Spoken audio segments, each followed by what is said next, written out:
اور اب یہ جینڈر بیسڈ وائلنس کے حوالے سے بھی جو اسٹیٹس سامنے آئے ہیں، یہ وجوہات کیا ہیں کہ یہ کیسز سالو کیوں نہیں ہوتے؟ لوئر جوڈیشری میں ان کیسز کے سالو ہونے کی شرح اتنی کم کیوں ہے؟ آپ کو کیا سقم نظر آتے ہیں اس میں؟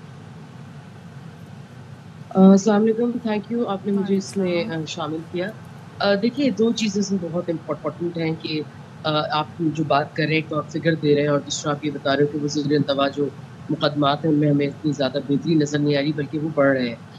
دو چیزیں جاننا بہت ضروری ہے کہ جس سماج میں یہ ہو رہا ہے، جس معاشرے میں یہ چیزیں سامنے آ رہی ہیں، اس میں اوور آل رویہ کیا ہے، چاہے وہ عورتوں کے حوالے سے ہے، مردوں کے حوالے سے، بچوں کے حوالے سے، اس کو جاننا بہت زیادہ ضروری ہے. ٹرو. دوسرا یہ کہ اگر آپ اس کو دیکھیں کہ مقدمات کے حوالے سے اگر ارتوا کا شکار ہے، تو یہ چیز عام آدمی کو یہی سمجھ میں آتا ہے، وہ یہ سمجھ میں آتا ہے کہ یہ چیزیں ان کے لیے امپورٹنٹ نہیں ہے. اس کو وہ، اور آپ اگر دیکھیں اوور آل بھی کہ نہ صرف مقدمات کا بلکہ جو ریشو پڑ رہا ہے، اسی کیا وجوہات ہیں. جبکہ اب سوشل میڈیا کے اوپر چھوٹے چھوٹے معاملات آ جاتے ہیں، ان کی ڈیٹیلز آ جاتی ہیں. فار ایگزامپل، اگر کسی کے اوپر تشدد ہوا ہے، اس کی ویڈیوز مل جاتی ہیں CCTV کیمراز کی، لیکن لوگوں میں وہ چیز نہیں ہے کہ وہ اس خوف سے ہی چیزوں کو چھوڑتے ہیں. تو اس کا مطلب ہے کہ سماج ایکسیپٹ نہیں کر رہا اس پرٹیکولر طبقے کو یا اس گروپ کو. تو اگر میں عورتوں کی ہم یہاں بات کر رہے ہیں، تو آپ یہ دیکھیے کہ عورتوں کا جو میں سمجھتی ہوں مسئلہ یہ ہے کہ ابھی تک ہمارا سماج ان کو برابری کا انسانی حق دینے کو تیار نہیں، وہ تسلیم نہیں کرتا.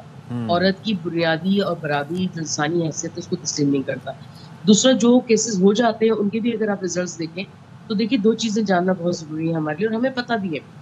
وہ یہ کہ ایک ہوتی ہے عدالت کی اور ریاست کی اپنی ثوابدید. عورتوں کے معاملات میں جو کیسز ہیں ان میں، اور یہ جو آپ نے وائلنس کی اور اس کی جو ساری بات کی، اس میں آپ دیکھیں، یہ دیکھنا ضروری ہے کہ اگر جینڈر بیس وائلنس بھی ہو رہا ہے تو وہ کہاں زیادہ ہو رہا ہے. تو اس میں زیادہ شکل نظر آ رہی ہے ہمیں ڈومیسٹک لیول کے اوپر، یعنی جو گھر کے اندر تشدد کی حالت ہے وہ بہت زیادہ ہے، اور اس کو سماج نے ایکسیپٹ کیا ہوا ہے. حتیٰ کہ عورتوں کا بھی ایک گروپ ہے جو اس چیز کو اس لیے تسلیم کر لیتا ہے کہ یہ تو روٹین کی چیزیں ہیں. مار پیٹ ہونا چاہے گھر میں، باپ بھائی، ماں کی طرف سے مار پیٹ ہو رہی ہے، ہسبینڈ کی طرف سے ہو رہی ہے، بچوں کی طرف سے ہو رہی ہے، بچے بھی ماں باپ پہ ماں پہ تشدد کرتے ہیں. تو اس ساری صورتحال میں جو میں سمجھتی ہوں، یا میں میری اتنی عرصے سے جو آبزرویشن ہے وہ یہ ہے کہ سماج ایک تو تسلیم نہیں کرتا، اس کو انہوں نے پارٹ آف روٹین لیا ہوا ہے.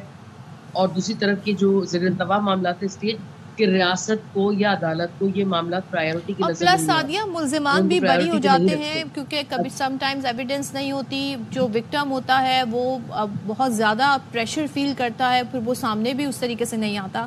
ایک چیز اور بتائیے گا، آپ کے خیال میں پھر اس کا ہم کیا سلوشن نکالیں؟ اتنی زیادہ مسائل ہیں، 100% پنجاب میں اضافہ ہونا، یہ بھی بڑی الارمنگ سچویشن ہے. تو کیا کیا جا سکتا ہے مزید؟ دیکھیے، یہ ایک گو میں کرنے والی چیز نہیں ہے، اور کسی ایک معاملے کو ٹھیک کرنے سے چیزیں نہیں ہوں گی. ہمیں اپنی نصاب سے لے کے عورتوں کی جو فائنینشیل کنڈیشن ہے، دیکھیے عورتوں اور اکانومی کو جب آپ دیکھتے ہیں نا، اس میں بہت بدحال ہے. اور چونکہ اس کے پاس راستے نہیں ہیں، فار ایگزامپل جو ترقی یافتہ ممالک ہیں یا اور دوسرے ممالک میں اگر آپ دیکھیں، عورتوں کے پاس شیلٹرز کی سہولتیں موجود نہیں ہیں. اگر ان کے پاس کوئی کچھ نہیں ہے کرنے کو تو ریاست ان کو سپورٹ کر رہی ہوتی ہے. یہاں ایسا نہیں ہے کہ آپ کے اپنے ماں باپ، جہاں آپ کی اپنی جائیداد یا گھر اگر ماں باپ کا ہے، اس میں آپ کا حصہ ہے، اس گھر میں آپ واپس نہیں آ سکتے کہ اگر وہاں مار پیٹ ہو رہی ہے یا آپ کے ساتھ کوئی وائلنس ہو رہا ہے. تو عورت کے پاس جو اس کو ہم کہتے ہیں جائے پناہ، وہ نہیں ہے.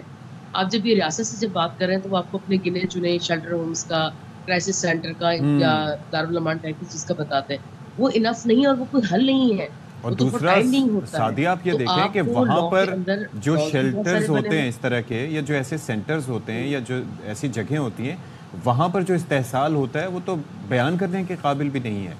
وہاں پر سے بھی ایسی رپورٹس آتی ہیں. یہ پھر ایک اور اسٹیپ ہے کہ وہ جو موجودہ سہولتیں تو ناکافی ہیں، ان موجودہ سہولتوں کا جو عورتیں استعمال کر لیتی ہیں، ان کی واپسی پہ فیملی کے اندر ایک سوال بن جاتا ہے، سوسائٹی کے اندر ایک سوال بن جاتا ہے کہ اچھا یہ تو شیلٹر ہوم میں رہ کے آ رہی ہے. پھر شیلٹر ہومز کے اندر جو پرابلمز ہیں یا ان کے اندر ناکافی سہولیات کا ہونا، وہاں سسٹم کا نہ ہونا، وہاں ان کے ساتھ جو استحصال کی آپ بات کر رہے ہیں وہ خبریں بہت عام رہی ہیں ہمارے پاس. یہ کوئی الزام والی حالت نہیں ہے. تو میں آپ سے یہی کہہ رہی ہوں کہ آپ کو ایک تو سب سے پہلے اوور آل سماج کو عورت کو برابر کی انسانی حیثیت جب تک آپ نہیں دیں گے، جب تک آپ اس کو تسلیم نہیں کریں گے، تب تک یہ ہوگا. نمبر 1. نمبر 2، روایت کے نام پر ہر طبقے میں آپ دیکھ لیجیے، چاہے وہ کم آمدنی والا طبقہ ہے، زیادہ آمدنی والا طبقہ ہے، پڑھے لکھے لوگ ہیں، جاہل لوگ ہیں، جس طرح کا آپ طبقہ اٹھا کے دیکھ لیں، عورت کے حوالے سے رویے میں ایک سملیرٹی ہے.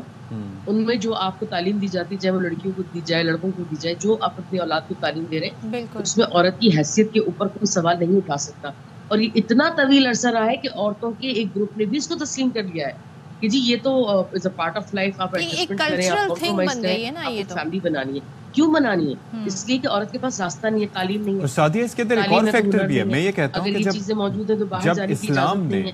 گھر سے اگر کام کرتے ہیں تو آپ کی آمدن پہ آپ کا کنٹرول نہیں ہے. تو جب آپ کے ہاتھ میں فائنینسز نہیں ہے, آپ کے ہاتھ میں فائنینس یا جو اکانومی کی جو پاور ہے وہ آپ کے پاس نہیں ہے, تو ڈیسیژن بھی آپ کا نہیں. سعدیہ اس کے اندر ایک اور فیکٹر بھی ہے, خود کماتی ہیں, گھر بنا لیتی ہیں, اور پتہ چلتا ہے جی وہ جو زمین لے کے اور پلاٹ بنایا, چاہے 2 کمرے کا بنایا, وہ تو میاں یا بیٹے کے نام پہ ہوتا ہے. وہ ماں کما کے بیٹے کو موٹر سائیکل دلا دیتی ہے, اس کی پراپرٹی ٹائپ کا جو پیپر ہے وہ ماں کے نام پہ نہیں ہوتا, عورت کے نام پہ اس کی کمائی ہے. تو یہ اکنامیکل فیکٹر ہے, یہ ٹریڈیشن کے نام پہ جو ہمیں پڑھایا جا رہا ہے. اور دیکھیں اس میں سلیبس کا بہت زیادہ امپورٹنٹ رول ہے کہ آپ نے میسج کیا دیا ہے, ایکوالٹی کیا. کتنی عجیب بات ہے کہ ہمارے اگر کوئی بچی کو اچھا امتحان پاس کرتی ہے, سعدیہ آپ تک میری آواز پہنچ رہی ہے, کرنا چاہیے. المیہ یہ کہ آج کے دور میں بھی حالت یہ کہ آپ کے یہاں ایک آدھ ایسی لڑکی نکلتی ہے, اس کے بھی کوئی خاص کیسز ہوتے ہیں. اچھا, تو اور یہ میں آپ سے بار بار جو کہہ رہی ہوں, جو مڈل کلاس ہے اس میں پھر ایک اور تکلیف ہے کہ یہ جو آپ کیسز کی بات کر رہے تھے, اس میں یہ وہ کیسز ہیں جو منظر عام پہ آ جاتے ہیں, جو لوگ اسٹیپ لے کے. یہ آپ نے بڑا رائٹلی پوائنٹ آؤٹ کیا کہ یہ وہ کیسز ہیں جو منظر عام پر آ جاتے ہیں. ایسے کئی کیسز ہیں جس میں وکٹم جو ہے وہ سامنے ہی نہیں آتا اور اپنی آواز ہی ریز نہیں کرتا. اور یہ بڑی اچھی بات کہی سعدیہ نے کہ انکلوسیو ہونا چاہیے, ہمیں اپنے گھروں میں اس ایجوکیشن کا آغاز کرنا چاہیے, تعلیم دینی چاہیے کہ خواتین کے ساتھ آپ نے برابری کا سلوک کرنا. اچھا, ایک چیز یہ سعدیہ میں یہ جاننا چاہ رہا تھا کہ آپ نے کہا ایجوکیشن سسٹم, جو اسلام ہے اس نے آ کے جو خواتین کو حقوق دیے, جس طریقے سے ماں کو کس طرح سے ٹریٹ کرنا ہے, بیٹی کو کس طرح سے ٹریٹ کرنا ہے, بیوی کو کس طرح سے ٹریٹ کرنا ہے, سارے حقوق, جائیداد میں جو حصہ ہے اس کے حوالے سے قرآن کریم میں بھی تذکرہ ہے. لیکن ہمارے ہاں جس طریقے سے روایات کے نام پر جائیداد کا معاملہ لے لیں, خواتین خود, آپ یقین کیجئے, آپ جا کے دیکھیے, خود اپنے حصے سے دستبردار ہوتی ہیں کہ یہ حصہ میرے بھائی کو جائے گا یا میرا حصہ فلانے کو جائے گا, اور یہ سمجھتے ہیں کہ یہ نہیں کریں گی تو ان کو برا ٹھہرایا جائے گا, ان کو شیم کیا جائے گا. تو جب اسلام آپ کو یہ درس دے رہا ہے تو پھر یہ دوسری تعلیم کہاں سے ان کو مل رہی ہے؟ دیکھیں, آپ کو اگر میں یہ کہہ رہی ہوں کہ سڑک پر کچرا پھینکنا جرم ہے اور یہ غلط بات ہے, ٹھیک ہے, لیکن اگر آپ اس کو پھینک رہے ہیں تو اس کی 2 وجوہات ہیں. نمبر 1 کہ آپ بالکل لا علم ہیں, یا آپ کو پتہ ہے کہ اس جرم کو کرنے سے مجھے کوئی سزا نہیں ملے گی یا میں اس سے بچ کے نکل جاؤں گا, ٹھیک ہو گیا. تو اگر کسی بھی ریلیجن کے, ناٹ اونلی کہ میں اسلام کی بات کروں گی, آل اوور جو ریلیجن ہے, ظاہر ہے جو سب انسانیت کا درس دیتے ہیں, اس میں جو باتیں سکھائی جاتی ہیں, پریکٹس میں لوگ کیا کر رہے ہیں اس پر ریلیجن کا قصور نہیں ہوتا. آپ پریکٹس, اور جو المیہ ہے وہ یہ کہ ہم اپنی مرضی کی چیزوں کی تشریح کرتے ہیں, پھر ہم اس کو لاگو کرتے ہیں, اور اس کے بعد ہم چاہتے ہیں کہ پورا جو سماج ہے اس کو ایکسیپٹ بھی کر لے.